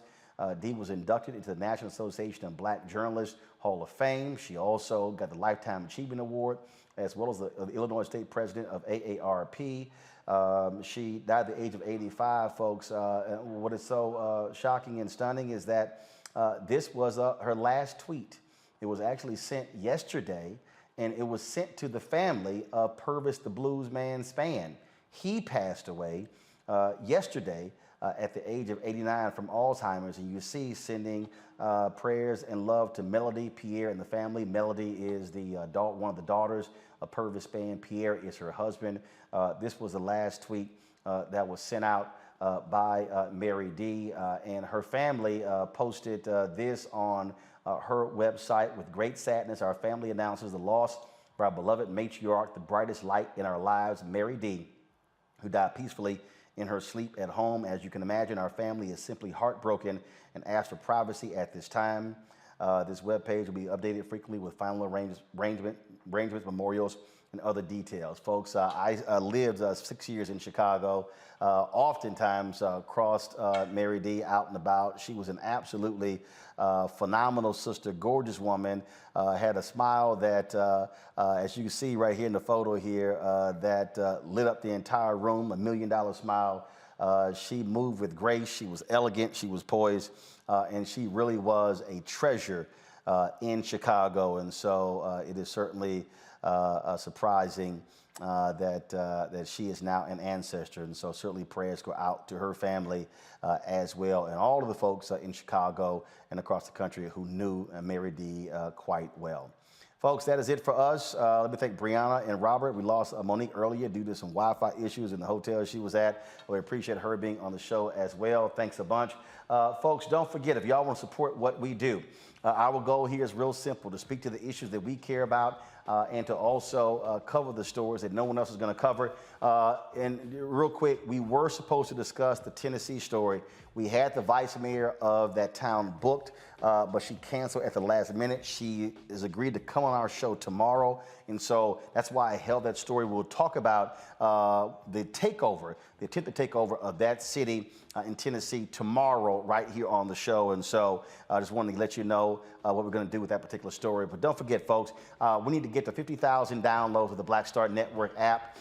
We have more than 33,000 right now. Please download the app on your Apple phone, Android phone, Apple TV, Android TV, Roku, Amazon Fire TV, Xbox One, Samsung Smart TV. And of course, you also please support us in what we do. And that is our Bring the Funk fan club. Your dollars make it possible for us to do what we do. So many people have been, supporting us, have been standing with us. Let me give a shout out to some of those people. These are the folks, I told y'all folks been mailing checks and money orders. Bernice Mullen Lewis, Cheryl Dugan, Joseph Samuels, Vivian Smith, Charlotte Powell, Gwendolyn Hoyes, Timothy Major, Beatrice Madry, Kay Gamba, Cheryl Earl, Dexter Brown, Judith Williams, Henry Cochran, Melanie Tittle, Freddie Smith, Sheila Brooks, SRB Communications, Lisa Jenkins, and others. Cheryl Dugan, let me tell y'all, Cheryl Dugan, Melanie Tittle, as well as Lisa Jenkins. Let me tell you why, y'all, they literally tithe to us every single month. I get a check from them every single month supporting us on the show. So I just wanted to give them and Ernest Mims as well, give them a special shout out. Every month, their check comes in, and so they have been with us since we started. And so that's what I want y'all to know. There are some people who are supporting us, who are standing with us, who've been with us for quite some time, and I certainly appreciate all that they do for us and all of our contributors on the show, people who give to make this show possible. And so thank you so very much again. If you want to send a check or a money order, please do so to P.O. Box 57196, Washington, D.C. 20037. Cash App is $RM Unfiltered. PayPal is R Martin Unfiltered. Venmo is RM Unfiltered. Zelle is roland@rolandsmartin.com. roland@rolandmartinunfiltered.com. Coming up next, if y'all can keep the promo, please, my conversation with the great Richard Roundtree. He, of course, the original Shaft. We had a phenomenal conversation in Los Angeles, talked about that iconic role, other things that he was involved in. He talked about his family. Y'all, it is a fascinating conversation. You do not want to miss this. And so we're going to end this stream, and then we're going to come back. So please, it's more than 2,000 of y'all watching right now. Y'all need to come back. I'm telling you, you're just going to really be blown away by the conversation with my man, Richard Roundtree. I appreciate him sitting down with us. And so after I say holla, we're going to roll this promo for y'all to check it out. So I will see y'all tomorrow right here, Roland Martin Unfiltered. Holla! I was in the telephone booth on 63rd and 3rd Avenue. Brought my coins in and dial a number. Mr. Parks, this is Richard Roundtree. Oh, yeah, yes. Well, you know, it looks like you got the role. I didn't know whether I'll go blind. Oh, really? Okay, well, wait. You can't tell anyone. Can I tell my parents? And I'm walking around town, and my fellow actors and models are saying, hey, you know what? Tree, I think I might have gotten that role. You hear this 2 or 3 different times. Right. Like, did he well, wait a minute. Was I dreaming that? Or then Gordon calls me up. I call Gordon, and he says, we're having the press announcing you are the Shaft. I get in the limo, and when I pull up and saw this, oh, Lord. What we used to call, I'm shitting in high cotton. Yes, in high cotton, yes. I get out, and all the press is there, and the actors, and I walk in, and Gordon announces, yes, this is Richard Roundtree, and he's going to play the character Shaft. Magic.